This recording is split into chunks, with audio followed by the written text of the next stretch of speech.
Hey guys, so I wanted to show you one of the new flows we have here in SEO Assist, and this one is called the SEO Meta Data. This particular flow came about because I recently did a bunch of audits to a bunch of different people's sites, and during the audits, what I found is that people may have blog posts and have written good things, but they don't have things like your meta description, image alt tags, titles that are really SEO friendly.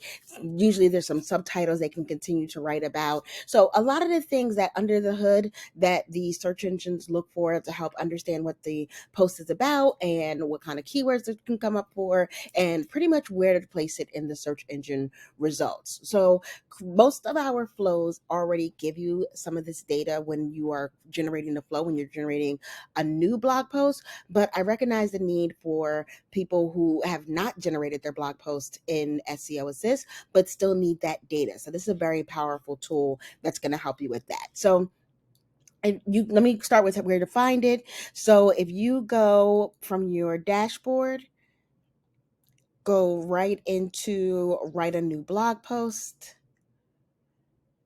and you'll see under post add-ons, we actually changed the name from snippets to add-ons now.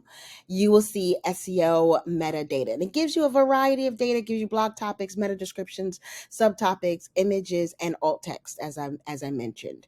So what you want to do, it's really simple to use, is you would come in and you would paste any blog post that you have. I happen to have something in my Evernote. I was writing a blog post on five post types that will help create FOMO.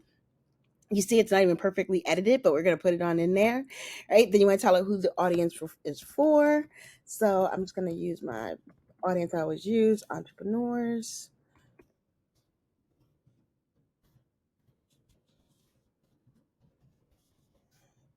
and then give it a keyword. Doesn't have to be a perfect keyword. It just helps a little bit with what you want to come up for. And then hit submit.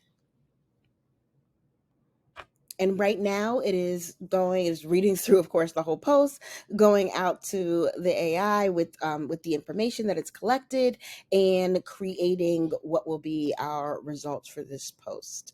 So you just give it a minute. In this case, it's probably doing some corrections. All right, so you can see here, these are some of the title ideas, the power of FOMO and how to leverage it in your content marketing, unleashing potential of FOMO and entrepreneurial success, utilizing testimonials and case studies, which is one of the types or two of the types that I talked about, avoiding mistakes in content creation for entrepreneurs, FOMO driven strategies, boosting entrepreneurs' business with FOMO. So those are some of the title. I can choose from any of those titles. All of them have some of the keywords and the information that we want in there.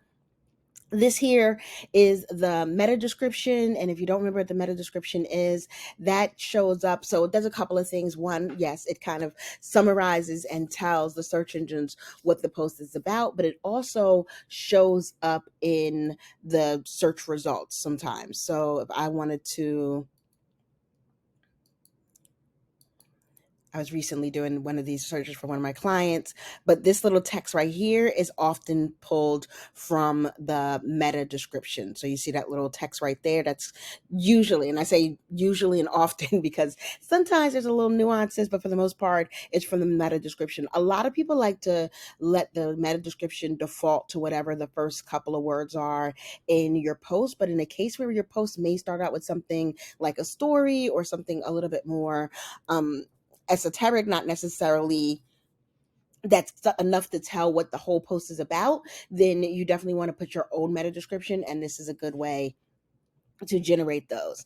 It also gives you some additional subtopics. You can either add these into the post if you wanted to like continue to make it just like a long like super post, or you can use these to create other posts and make sure that you link them together. So you can use them either as subtopics or some additional posts to write.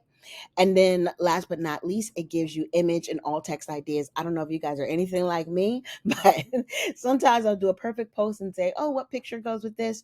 So this gives you an idea of something you can find a photo for it, so it's not going to find the photos for you, but now you know what to go and put into Canva, or I use Deposit Photos, even Midjourney. You can use that to help create the image. And when you create the image, this is a very specific type of alt text where you don't want to just describe what's in the image. You also want to talk about a little bit about what's in the post, because if somebody finds this image, you want them to understand that if they click through, they're going to get to a post about this topic, because it's not just like an image gallery, right? They're not getting it just for the picture. So you want to add in some alt text that is relevant to the actual post. And so that's what this does here. So that is our newest flow. Hope you enjoy, and I'll see you in search.